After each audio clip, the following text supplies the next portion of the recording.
지금으로부터 150년 전 태평양 서쪽에 위치한 섬나라 일본은 낯선 나라들로부터 강한 위협을 받는다. 국가 최대의 생존 위기였다. 일본은 이 위기를 대국으로 성장하는 기회로 삼았다. 과거를 벗어나 새로운 세계로 나아갔다. 그 결과 이 섬나라는 아시아 최초로 현대화를 이룬 국가로 기록된다. 이들은 제국주의 열강의 대열에 합류했고 세력 확장을 위한 침략을 시도했으며 식민지를 건설한 유일한 아시아 국가가 됐다.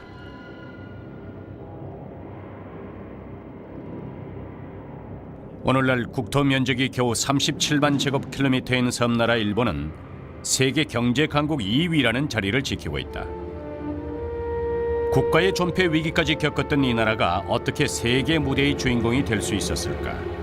무엇이 이 섬나라의 파란만장한 운명을 주도했던 것일까?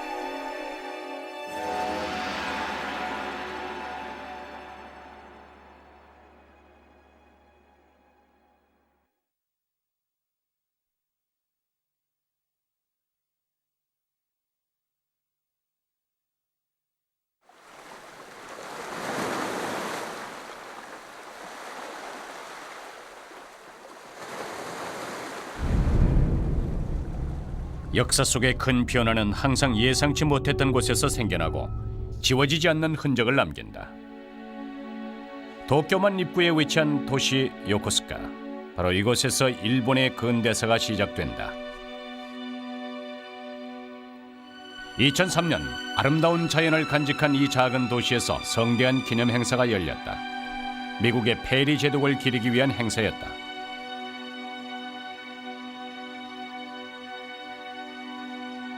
선한 미소의 페리 제독. 그는 150년 전 군사들을 이끌고 나타나 일본의 문호 개방을 요구한다. 이 사건을 시작으로 일본은 비극과 기적, 굴욕과 강인함이 얽힌 역사의 길로 들어선다.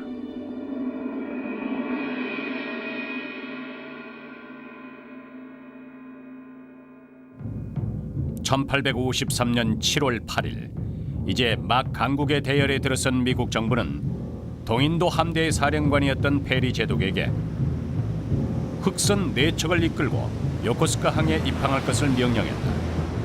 그는 태평양 항로의 확보와 동아시아 시장 개척을 위해서 일본에게 항구를 개방하고 통상 거래를 시작할 것을 요구한다. 미국과 멕시코 간의 해전에서 대승을 거둬 자신감에 충만했던 페리 제독은 교섭하러 온 일본 사신에게 엄포를 놓았다. 저항하지 않는 것이 좋을 거요. 전쟁의 결과는 우리 미국의 승리일 테니까.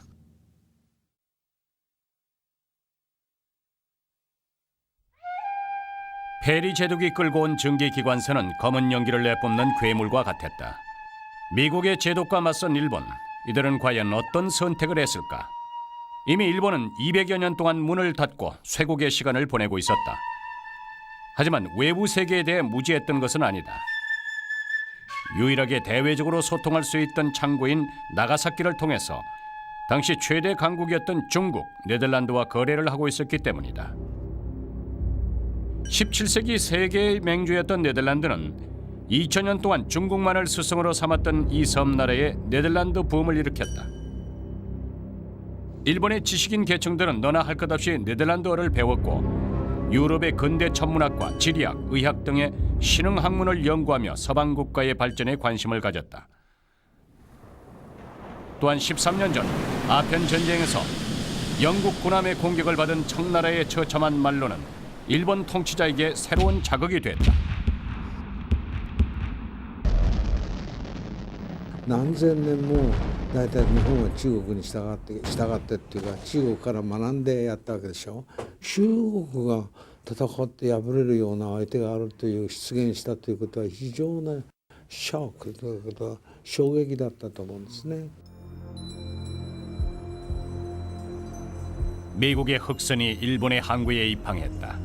문호 개방을 할 것이냐, 전쟁으로 대응할 것이냐 뜨거운 논쟁이 일어났다. 이에 일본은 실리적인 결론을 내린다. 그들은 페리 제독 일행을 환영으로 맞이한 것이다. 페리 제독은 미국의 군사력을 강조했다. 또한 전보를 칠 수 있는 기계, 시계, 망원경, 증기기관차와 대포 등을 보여주며 미국의 공업혁명이 이뤄낸 성과들을 과시했다.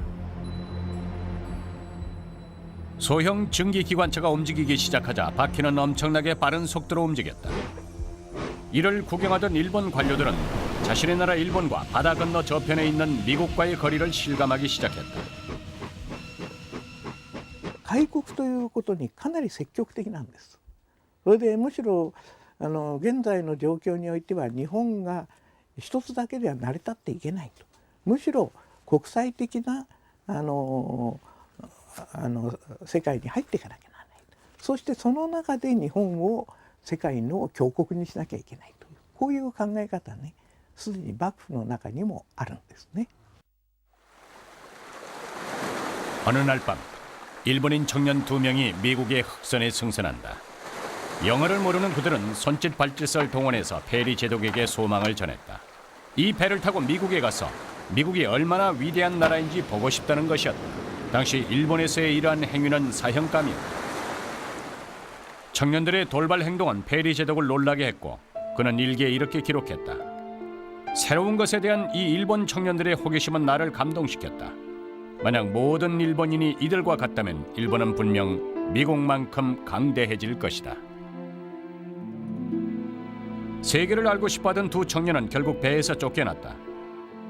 그러나 일본의 문호가 개방되면서 점점 더 많은 일본인들이 바깥 세상에 관심을 가지게 된다. 그로부터 14년 후 시부사와 에이이치라는 청년은 유럽으로 갈 수 있는 기회를 얻는다.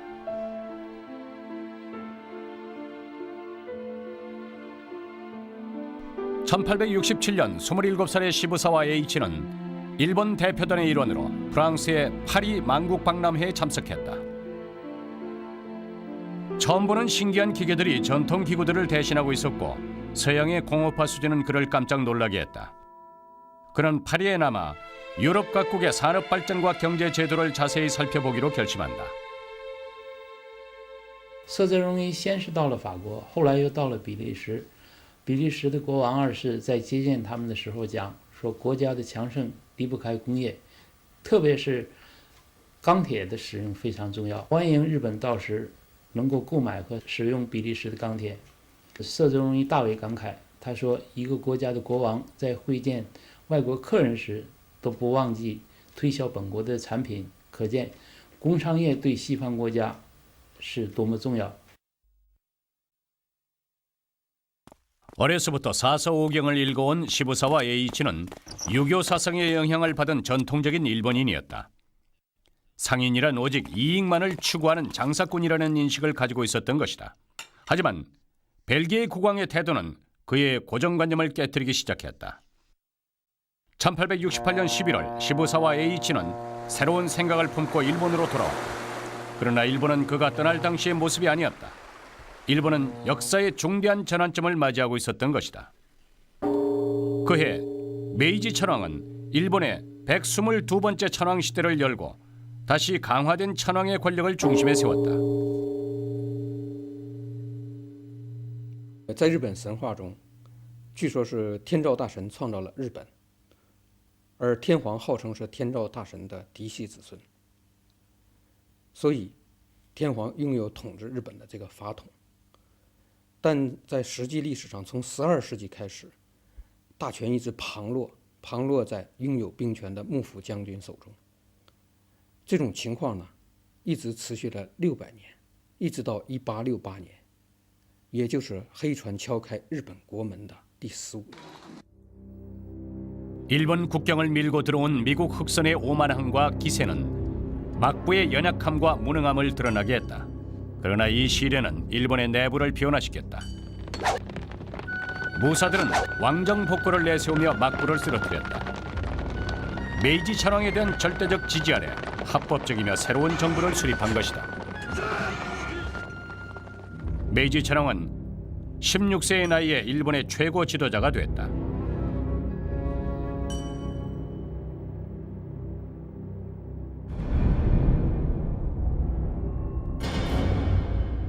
그러나 어린 천황의 눈앞에 펼쳐진 것은 위기 속의 일본이었다. 미국 흑선에 의해서 문호가 개방된 일본은 문호 개방 후 최초의 불평등 조약을 체결한다. 그 후 네덜란드, 러시아, 영국과 프랑스 등 여러 나라가 벌떼처럼 달려들어서 일본을 압박했고 각자의 이익을 위해서 이 섬나라를 약탈하기 시작했다. 한국 개방 이후 일본은 다른 아시아 국가들과 마찬가지로 서방 국가가 생산한 상품의 판매 시장이 됐고 저가의 원료 공급지로 전락한다. 항구를 개방한 지 겨우 반년 만에 100만 량에 달하는 황금이 유출됐고 국내 경제는 불황에 빠졌으며 국민들의 원성은 높아져만 갔다. 젊은 천황을 맞이한 새로운 정부는 위기에 빠진 일본을 어떻게 구해냈을까?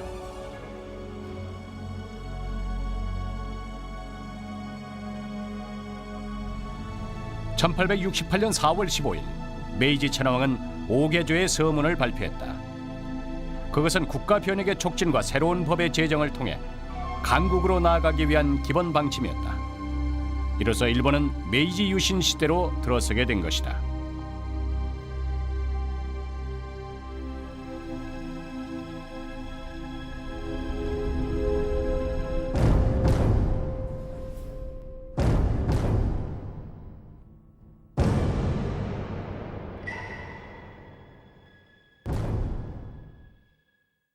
これは明治維新が日本の近代化の出発点となった。 1868년 11월 시부사와 H가 귀국했고 일본 정부는 그를 필요로 했다. 1년 후 그는 메이지 정부 재정부에서 일을 시작한다. 시부사와 H는 유럽에서 얻은 노하우와 천부적인 재정 관리 능력으로 순조롭게 정계 생활을 이어갔다. 화폐를 개혁하고 공채를 발행하며 중앙정부로부터 관리를 파견하는 등 국가의 중대 정책에 관여하게 됐다. 그는 뛰어난 정치적 능력으로 많은 성과를 거뒀지만 메이지 정부가 내린 중대한 결정은 일본을 변화시켰고 시부사와 H의 운명도 바꾸어 놓았다. 1871년 100명이 넘는 정부 사절단이 요코하마 항구를 출발하여 구미 각국으로 떠난다. 사절단 중 49명은 당시 메이지 정부 고관들이었는데 이는 당시 정부 관리의 절반에 달하는 인원이었다. 수립된 지 3년밖에 되지 않은 메이지 정부는 이 대규모 출항을 성공적으로 이뤄내기 위해 그의 재정 수익의 2%나 되는 큰 돈을 지원했다. 사절단은 1년하고도 10개월 동안 구미에 12개 국가를 시찰했고 100권에 달하는 시찰 실록을 완성했다. 정부의 아낌없는 지원, 고위 정부 관료들의 참여, 충분한 기간 동안 이루어진 시찰단의 대대적인 외국 방문은 아시아 국가와 서양 국가와의 상호 교류에 있어 세계 역사상 전례 없는 사건이었다.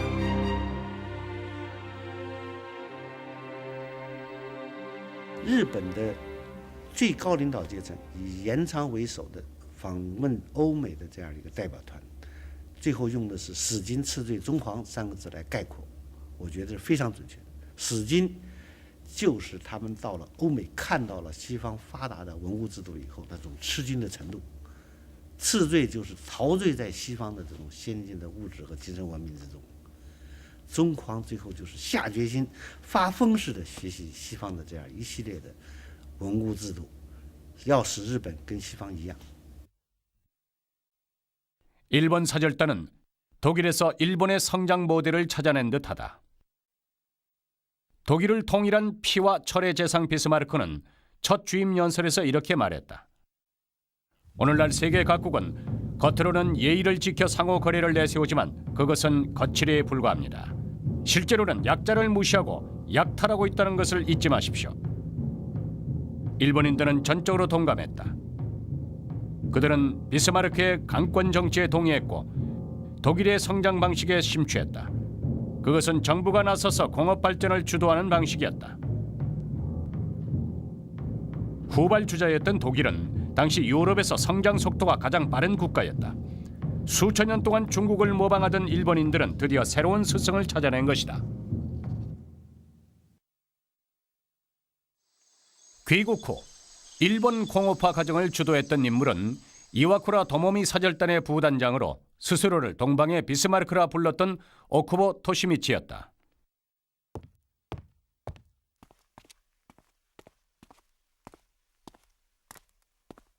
100여 년이 지난 오늘날에도 그의 후예들은 당시 오쿠보 토시미치가 파리에서 가지고 왔던 서양식 붉은 가죽 의자와 그가 사용했던 벼루, 그가 아끼던 중국 찻주전자를 소장하고 있다. 이 작은 도장이 바로 오쿠보 토시미치가 항상 몸에 지니고 다니던 물건이다. 일본 역사에 영향을 끼쳤던 수많은 정책들이 바로 이 도장을 통해서 최종 결정됐다. 귀국 후 오쿠보 토시미치는 내무부 장관으로 승진한다. 메이지 정부의 실권을 장악했던 그는 냉철한 태도로 일본 현대화를 이끌었다.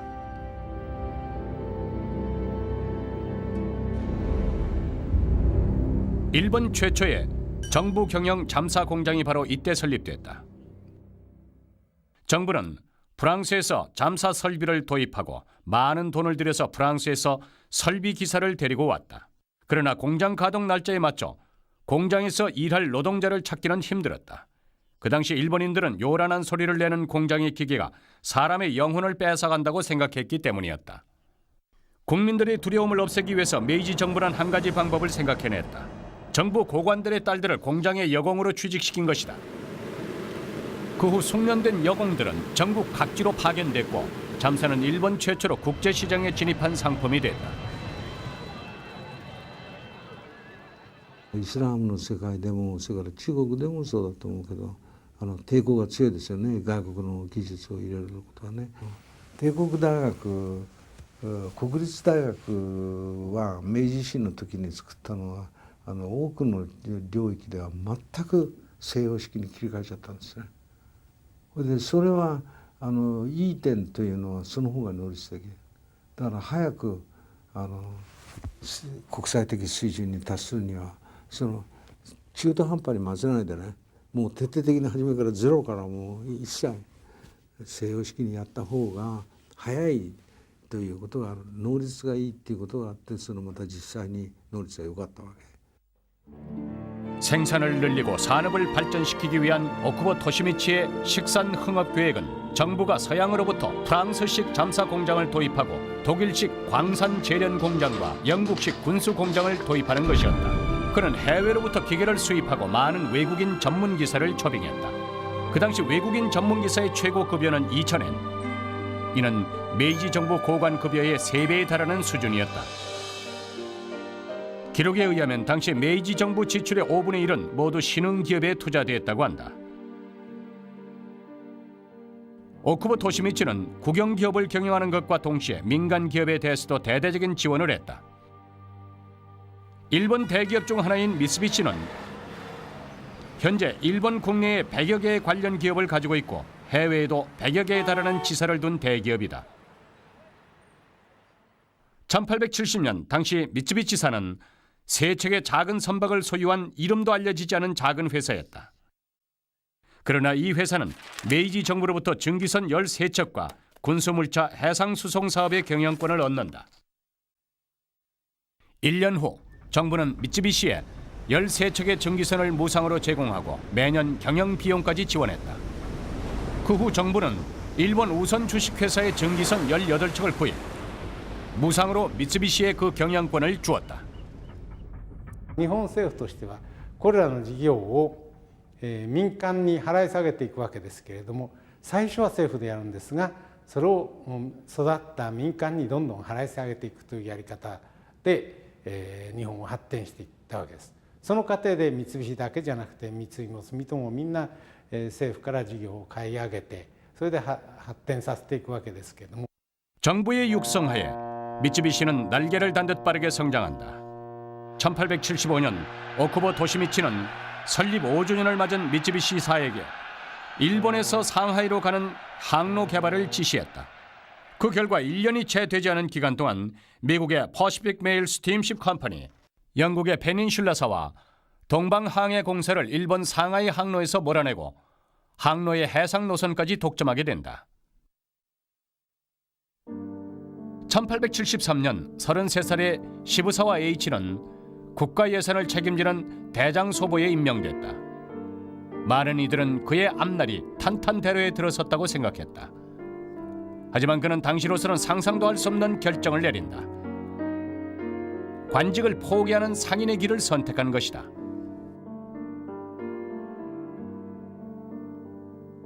维新之前的日本，商人的地位实际上并不是很高。澀泽荣一他弃官从商呢，等于说开了一代风气之先，就说叫大家一下子认识到，其实经商也是很有地位的，很有地位的人可以去经商。 관직을 그만둔 시부사와 H가 가장 먼저 한 일은 바로 일본 최초의 주식은행을 설립하는 것이었다. 이를 시작으로 전설과 같은 그의 기업가 인생이 시작된다. 그의 사업 분야는 해운, 조선, 철도, 방직, 맥주, 화학비료와 광산업 등 각종 산업 분야로 확장돼 갔다. 시부사와 H는 1880년대 일본 상공업계에서 가장 주목받는 인물이 됐다.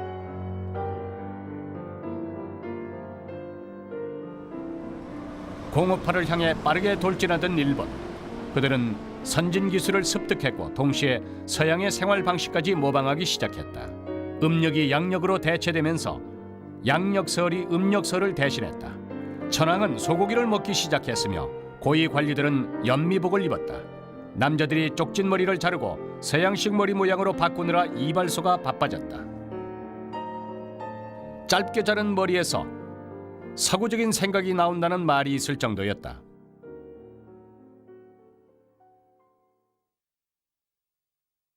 (1000여 년) 전 중국 당나라를 모방하여 나라시를 건립했던 것처럼 도쿄의 긴자에 서구화된 거리가 조성됐다. 당시 이곳은 구미 지역의 도시를 모방한 곳이다. 2층짜리 벽돌로 된 양옥을 지었고 거리에는 전차가 다녔으며 밤이 되면 가스등이 점화됐다. 일본의 겉모습은 새롭게 변모하는 듯했고 메이지 유신은 순조롭게 진행되는 듯했다. 그런데 바로 그때 의외의 사건이 발생한다.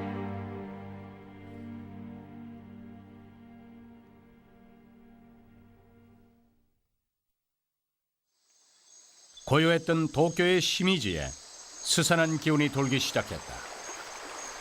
1878년 5월 14일 아침 8시 메이지 정부의 실질적인 권력을 가진 오쿠보 토시미치는 입궁하기 위해 평소와 같이 이른 아침에 집을 나섰다. 몇 분 후 49세의 오쿠보 토시미치가 시미지에서 암살당했다는 소식이 전해진다. 그날 오쿠보 토시미치는 그를 방문한 지방 현지사와 함께 일본의 미래 개혁에 대한 얘기를 논의했었다. 대체 어떤 세력이 변혁을 주도하던 오쿠보 토시미치를 음해한 것일까? 메이지 유신이 일어난 지 11년이 지난 당시 이 사건이 일본 사회에 거대한 파장을 일으킨 이유는 무엇이었을까?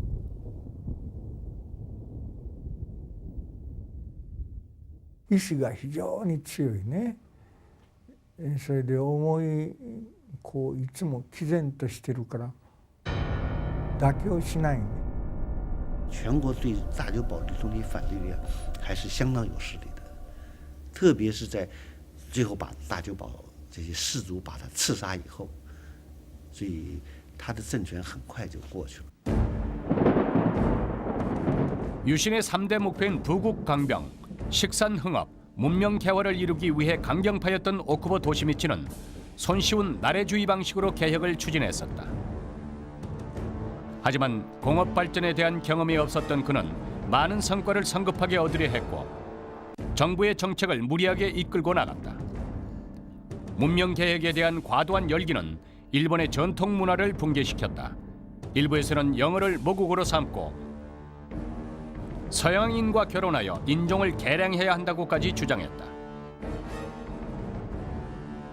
이 모든 것은 현대 문명과 일본 전통 문화가 충돌한 결과였다. 개혁이 가져온 불공평은 이미 존재하고 있던 사회적 모순을 극대화시켰다. 1881년 일본 정부는 투자액의 30분의 1에도 미치지 못하는 저가에 홋카이도의 정부 사업을 개인에게 팔아넘기고 만다. 이 일은 부패한 관리와 기업가의 결탁에 불만이 많았던 일본 국민들을 자극했다.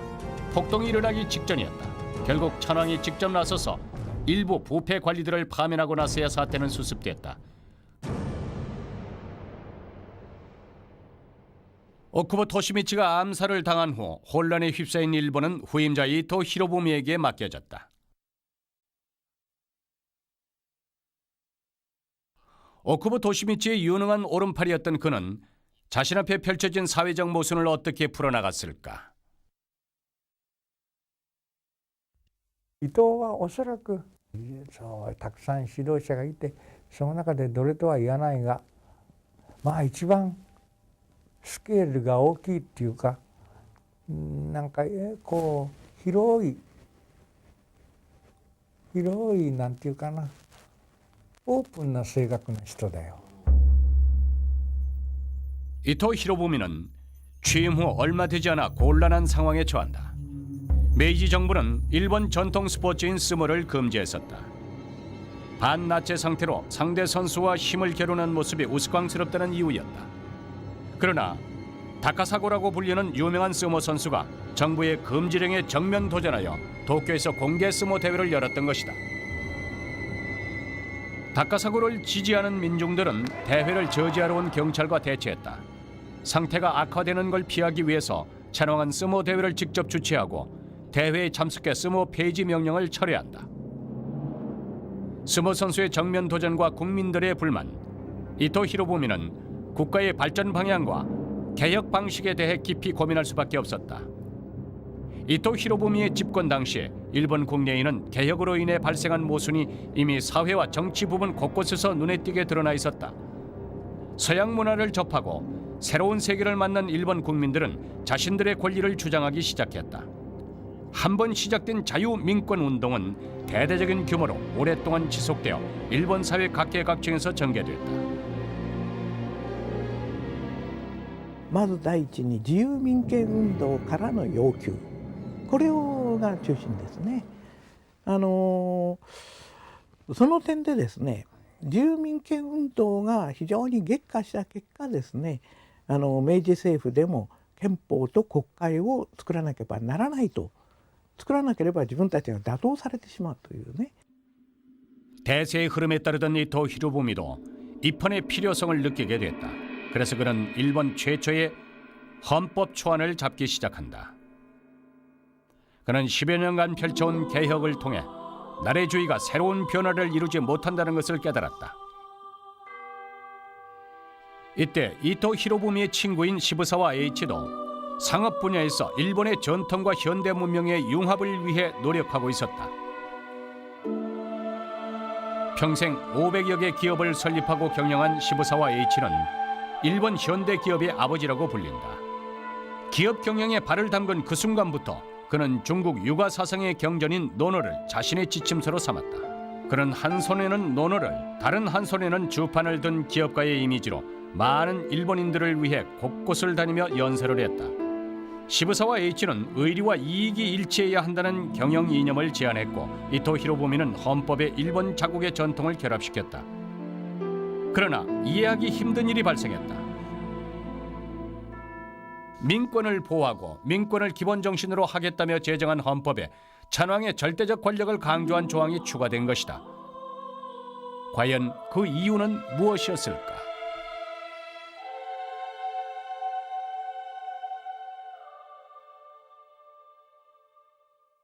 「なぜか知らんけどもその天皇制っていう基軸をこれ一種の宗教みたいなもんですよ。宗教みたいなものをなくしたら日本は日本でなくなるという考え方を持つ人が圧倒的にいるわけですよね。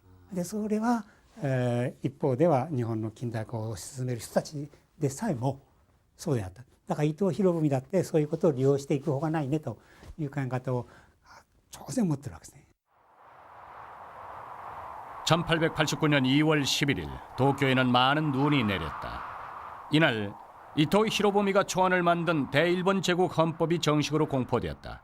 이 헌법은 메이지 유신의 성과를 확고히 다지는 동시에 천황을 받들어 섬기는 일본의 전통을 계승한 것이었다. 법 제정을 통해 천황의 존재는 신성하며 침범할 수 없음을 확실히 했고 천황에게 군 통솔권과 대외 전쟁 선포권 등 모든 대권을 부여했다. 제국 헌법으로 인해 일본의 정치는 제도적으로 다수의 당이 존재하는 다당제였지만 실제로는 천황제가 된다. 대외적으로는 세력 확장에 힘쓰고 대내적으로는 압박을 가하는 군국주의의 기본 틀이 만들어진 것이다.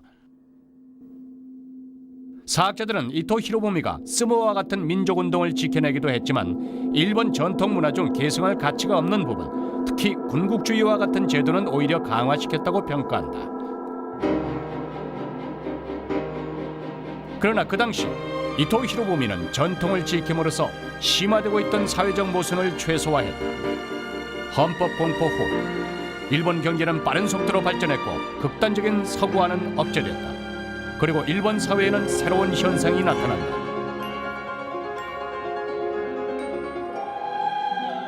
양복의 유행과 동시에 기모노는 가장 아름다운 예복으로 남겨졌고 서양식 술집이 많아졌지만 차를 음미하는 일본식 다실은 일본인의 정신적 휴식처로 남았다.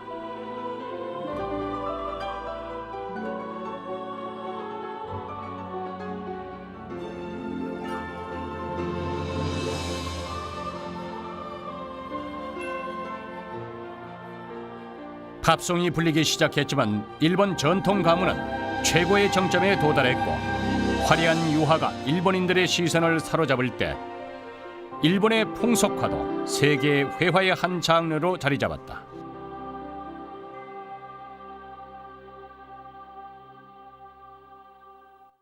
日本文化像洋葱头文化这种形象是非常可以让我们非常清楚地看到日本文化的一种状况。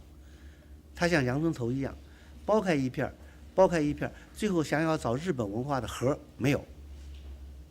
因为什么？因为它每一片儿里头都含有外来文化影响和它日本文化的非常重要成分的一种结合融合。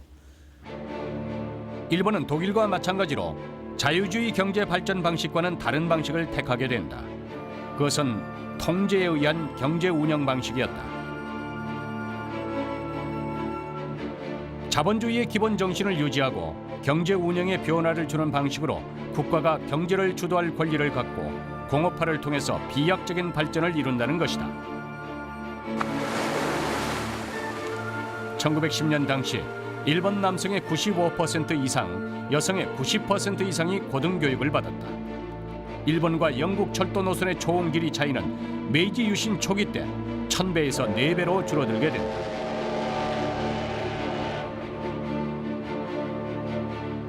일본은 하나의 공업국으로 성장했지만 서양의 공업 강국과 비교하면 여전히 뒤처져 있었다. 어떻게 하면 가장 빠른 방법으로 유럽 공업 강국을 능가할 수 있을까? 일본은 그 지름길을 찾고 있었다. 메이지 정부 수립 8년 후 일본은 무력으로 이웃인 조선의 문호를 개방하고 약탈을 하기 시작했다.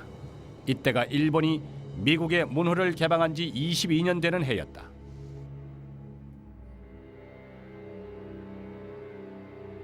메이지のスローガンは富国強兵だったわけですが、明治政府がやったことの一つはね、一番早くやったことの一つは近代的軍隊を作ることと、もそれはある意味で目的でしょう。 19세기 말 일본의 대사상가 후쿠자와 유키치는 일본의 발전을 위한 지름길을 제시한다. 우리는 망설이면 안 됩니다. 이웃나라의 성장을 앉아서 보고 있거나 공동으로 아시아를 부흥시키느니 그 대열에서 빠져나와 서방의 문명국과 운명을 같이 해야만 합니다. 소위 서방의 문명국들은 그 당시 세력 확장을 위해서 서로 쟁탈전을 벌이고 있었다. 늘 강자가 되고자 했던 일본은 서방 열강과 함께 무력 쟁탈 대열에 들어선다. 메이지 유신은 국력 신정을 가져왔고 일본의 군국주의는 대외 확장의 발걸음을 가속화시켰다.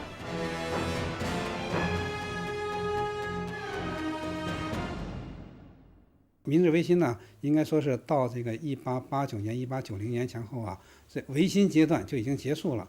后边呢，这个它整个的国家战略就发生了改变。怎么改变呢？原来是通过改革来促发展，那从1890年以后啊，就变成了通过战争来促发展。 19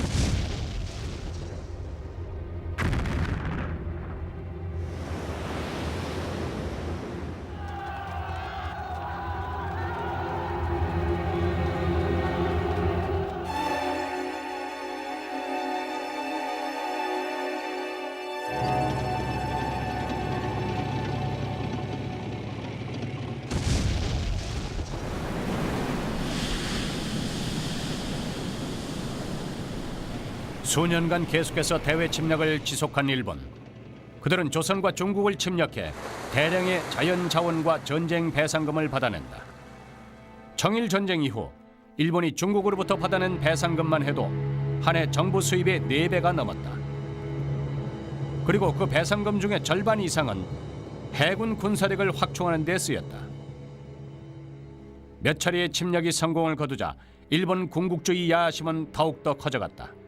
드디어 그들은 대동아 공영권 결성을 내세워서 태평양과 인도양을 독차지하려는 꿈을 꾸게 된다. 반세기 동안 일본의 세력 확장을 위한 전쟁은 계속해서 이어졌다.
핵폭탄의 버섯구름이 솟아오르던 순간 무력의 의지에 세계를 정복하려던 일본 군국주의의 망상은 산산이 부서졌다. 무력 제패를 꿈꾸던 모든 침략자들은 이러한 결말을 맞았다. 일본의 침략 전쟁은 다른 나라에 재난을 가져다 주었고 결국은 자신을 멸망시킬 만큼 큰 타격을 주었다. 메이지 유신 때부터 거의 80년 동안 쌓아왔던 경제 성장의 결과는 단 한 차례의 전쟁으로 잿더미로 변해버렸다.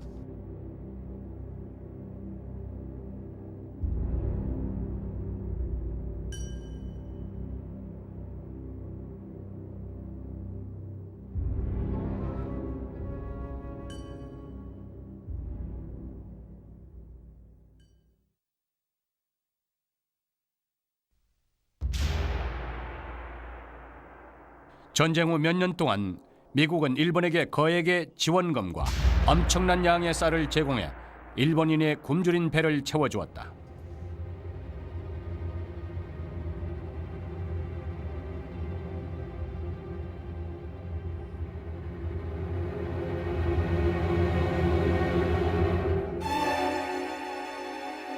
그러나 그 어느 누구도 예상치 못했던 것은 일본이 모든 것이 사라진 폐허에서 겨우 20년 만에 경제를 되살려냈다는 사실이다. 1955년부터 1964년 사이에 일본의 국민 총 생산 성장률은 9% 이상을 유지했고 1965년부터 1970년까지의 국민 총 생산 성장률은 10%를 넘었다. 일본의 기적적인 성장 원인에 대해서는 의견이 분분하다. 그러나 가장 근본적인 요인은 바로 한 가지였다.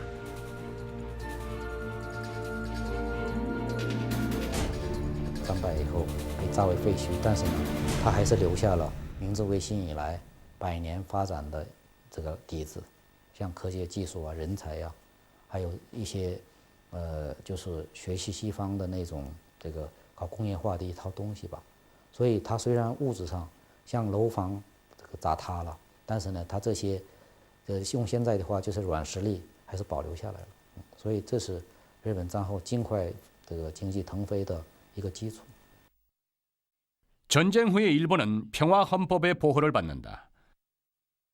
1947년 5월부터 실시된 신헌법 규정에 의하면 일본의 주권은 국민에게 있고 천황은 단지 일본의 상징적인 존재다. 일본은 영원히 국가 주권 하에 전쟁 발동 권한을 포기하고 육해 공군 및 기타 전쟁 권한을 행사하지 않으며 국가 간 교전권을 인정하지 않는다고 돼 있다. 평화헌법의 기본 틀 아래 메이지 유신이 다져온 기초는 그 효과를 보이기 시작했다.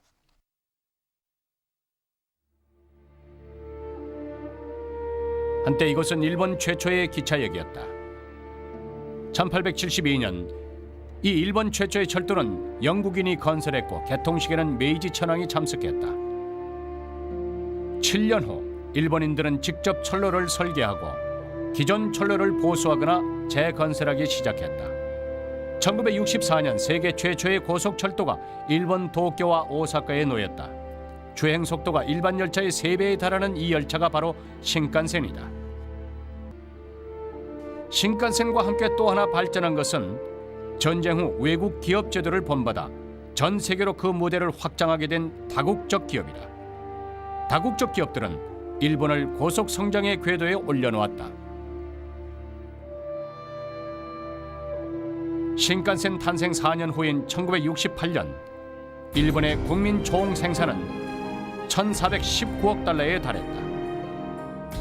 바로 그해 일본은 미국과 소련의 뒤를 이어서 세계 3위의 경제 강국으로 성장한다. 이때가 바로 메이지 유신 100주년이 되는 해였다. 일본인들은 자신감을 회복했으며 이 시기가 일본 재건의 역사상 가장 의미 있는 시기였다고 믿는다.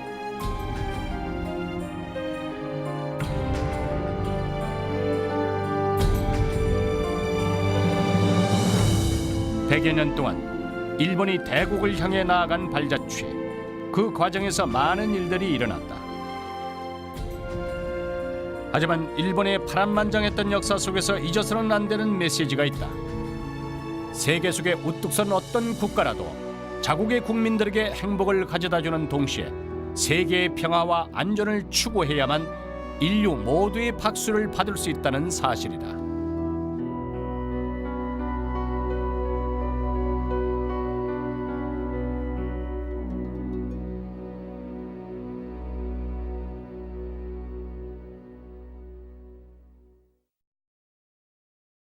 미국 정부는 동인도 함대의 사령관이었던 페리 제독에게 흑선 4척을 이끌고 요코스카 항에 입항할 것을 명령했다. 그는 태평양 항로의 확보와 동아시아 시장 개척을 위해서 일본에게 항구를 개방하고 통상 거래를 시작할 것을 요구한다. 미국과 멕시코 간의 해전에서 대승을 거둬 자신감에 충만했던 페리 제독은 교섭하러 온 일본 사신에게 엄포를 놓았다. 저항하지 않는 것이 좋을 거요. 전쟁의 결과는 우리 미국의 승리일 테니까.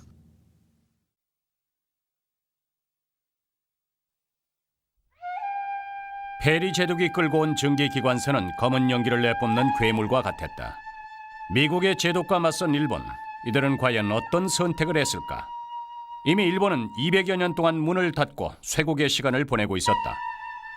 하지만 외부 세계에 대해 무지했던 것은 아니다. 유일하게 대외적으로 소통할 수 있던 창구인 나가사키를 통해서 당시 최대 강국이었던 중국, 네덜란드와 거래를 하고 있었기 때문이다. 17세기 세계의 맹주였던 네덜란드는 2000년 동안 중국만을 스승으로 삼았던 이 섬나라에 네덜란드 붐을 일으켰다. 일본의 지식인 계층들은 너나 할 것 없이 네덜란드어를 배웠고 유럽의 근대 천문학과 지리학, 의학 등의 신흥 학문을 연구하며 서방 국가의 발전에 관심을 가졌다. 또한 13년 전 아편 전쟁에서 영국 군함의 공격을 받은 청나라의 처참한 말로는 일본 통치자에게 새로운 자극이 됐다. 何千年も大体日本は中国に従ってっていうか中国から学んでやったわけでしょ。中国が戦って敗れるような相手があるという出現したということは非常なショックということは衝撃だったと思うんですね。 미국의 흑선이 일본의 항구에 입항했다. 문호 개방을 할 것이냐, 전쟁으로 대응할 것이냐 뜨거운 논쟁이 일어났다. 이에 일본은 실리적인 결론을 내린다. 그들은 페리 제독 일행을 환영으로 맞이한 것이다. 페리 제독은 미국의 군사력을 강조했다. 또한 전보를 칠 수 있는 기계, 시계, 망원경, 증기기관차와 대포 등을 보여주며 미국의 공업혁명이 이뤄낸 성과들을 과시했다. 소형 증기기관차가 움직이기 시작하자 바퀴는 엄청나게 빠른 속도로 움직였다. 이를 구경하던 일본 관료들은 자신의 나라 일본과 바다 건너 저편에 있는 미국과의 거리를 실감하기 시작했다. 開国ということにかなり積極的なんです。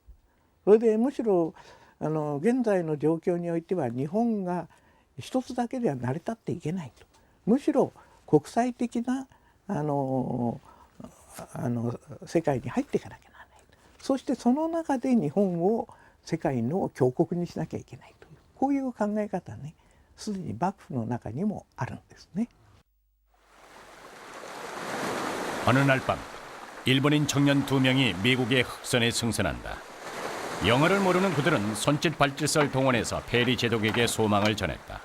이 배를 타고 미국에 가서 미국이 얼마나 위대한 나라인지 보고 싶다는 것이었다. 당시 일본에서의 이러한 행위는 사형감이었다.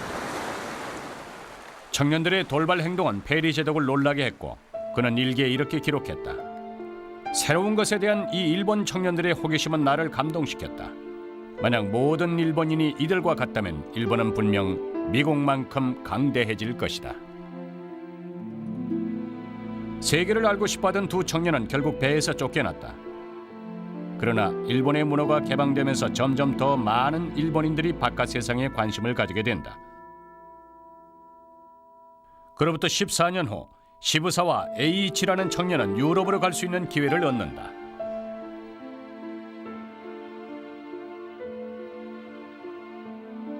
(1867년) 27살의 시부사와 에이이치는 일본 대표단의 일원으로 프랑스의 파리 만국 박람회에 참석했다.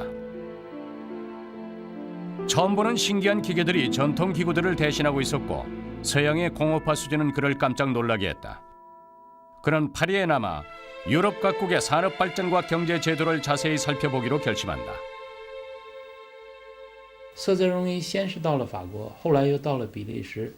比利时的国王二世在接见他们的时候讲说，国家的强盛离不开工业，特别是钢铁的使用非常重要，欢迎日本到时能够购买和使用比利时的钢铁。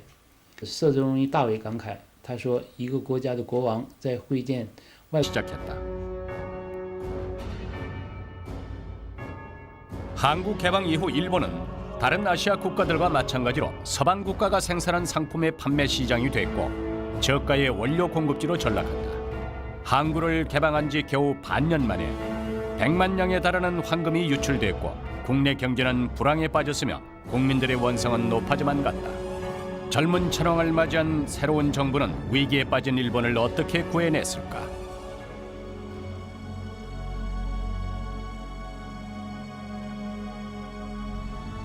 (1868년 4월 15일) 메이지 천황은 5개조의 서문을 발표했다. 그것은 국가 변혁의 촉진과 새로운 법의 제정을 통해 강국으로 나아가기 위한 기본 방침이었다. 이로써 일본은 메이지 유신 시대로 들어서게 된 것이다.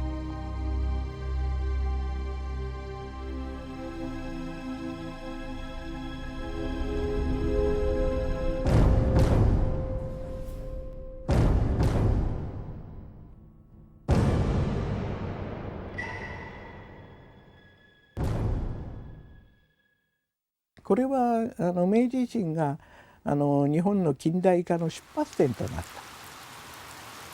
1868년 11월 시부사와 에이치가 귀국했고 일본 정부는 그를 필요로 했다. 1년 후 그는 메이지 정부 재정부에서 일을 시작한다. 시부사와 에이치는 유럽에서 얻은 노하우와 천부적인 재정 관리 능력으로 순조롭게 정계 생활을 이어갔다. 화폐를 개혁하고 공채를 발행하며 중앙정부로부터 관리를 파견하는 등 국가의 중대 정책에 관여하게 됐다. 그는 뛰어난 정치적 능력으로 많은 성과를 거뒀지만 메이지 정부가 내린 중대한 결정은 일본을 변화시켰고 시부사와 에이치의 운명도 바꾸어 놓았다. 1871년 100명이 넘는 정부 사절단이 요코하마 항구를 출발하여 구미 각국으로 떠난다. 사절단 중 49명은 당시 메이지 정부 고관들이었는데 이는 당시 정부 관리의 절반에 달하는 인원이었다. 수립된 지 3년밖에 되지 않은 메이지 정부는 이 대규모 출항을 성공적으로 이뤄내기 위해 그의 재정 수익의 2%나 되는 큰 돈을 지원했다. 사절단은 1년하고도 10개월 동안 구미에 12... 美国客人时都不忘记推销本国的产品，可见工商业对西方国家是多么重要。 어려서부터 사서오경을 읽어온 시부사와 에이치는 유교 사상의 영향을 받은 전통적인 일본인이었다. 상인이란 오직 이익만을 추구하는 장사꾼이라는 인식을 가지고 있었던 것이다. 하지만 벨기에 국왕의 태도는 그의 고정관념을 깨뜨리기 시작했다. 1868년 11월 시부사와 에이치는 새로운 생각을 품고 일본으로 돌아왔다. 그러나 일본은 그가 떠날 당시의 모습이 아니었다. 일본은 역사의 중대한 전환점을 맞이하고 있었던 것이다. 그해 메이지 천황은 일본의 122번째 천황 시대를 열고 다시 강화된 천황의 권력을 중심에 세웠다. 在日本神话中，据说是天照大神创造了日本，而天皇号称是天照大神的嫡系子孙，所以天皇拥有统治日本的这个法统。但在实际历史上，从12世纪开始，大权一直旁落在拥有兵权的幕府将军手中。这种情况呢，一直持续了600年，一直到1868年，也就是黑船敲开日本国门的第15年。 일본 국경을 밀고 들어온 미국 흑선의 오만함과 기세는 막부의 연약함과 무능함을 드러나게 했다. 그러나 이 시련은 일본의 내부를 변화시켰다. 무사들은 왕정 복고를 내세우며 막부를 쓰러뜨렸다. 메이지 천황에 대한 절대적 지지 아래 합법적이며 새로운 정부를 수립한 것이다. 메이지 천황은 16세의 나이에 일본의 최고 지도자가 됐다.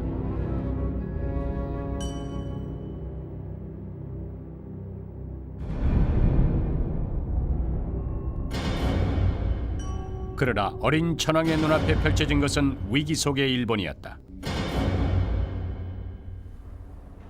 미국 흑선에 의해서 문호가 개방된 일본은 문호 개방 후 최초의 불평등 조약을 체결한다.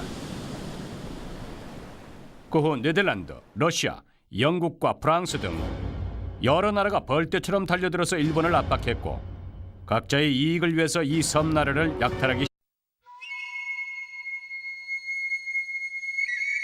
지금으로부터 150년 전 태평양 서쪽에 위치한 섬나라 일본은 낯선 나라들로부터 강한 위협을 받는다. 국가 최대의 생존 위기였다. 일본은 이 위기를 대국으로 성장하는 기회로 삼았다. 과거를 벗어나 새로운 세계로 나아갔다. 그 결과 이 섬나라는 아시아 최초로 현대화를 이룬 국가로 기록된다. 이들은 제국주의 열강의 대열에 합류했고 세력 확장을 위한 침략을 시도했으며 식민지를 건설한 유일한 아시아 국가가 됐다.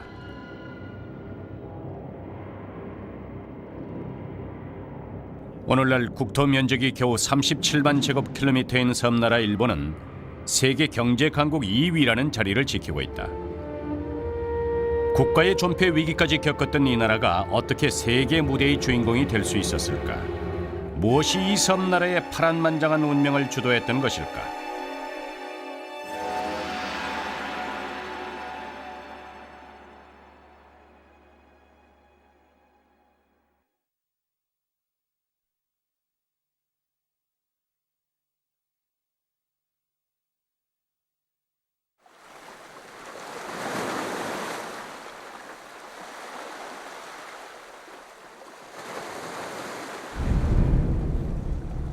역사 속의 큰 변화는 항상 예상치 못했던 곳에서 생겨나고 지워지지 않는 흔적을 남긴다.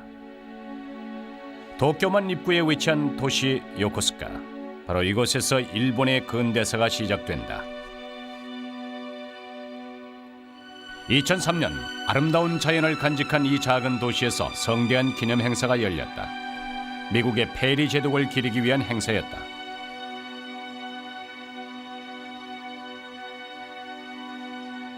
선한 미소의 페리 제독. 그는 150년 전 군사들을 이끌고 나타나 일본의 문호 개방을 요구한다. 이 사건을 시작으로 일본은 비극과 기적, 굴욕과 강인함이 얽힌 역사의 길로 들어선다.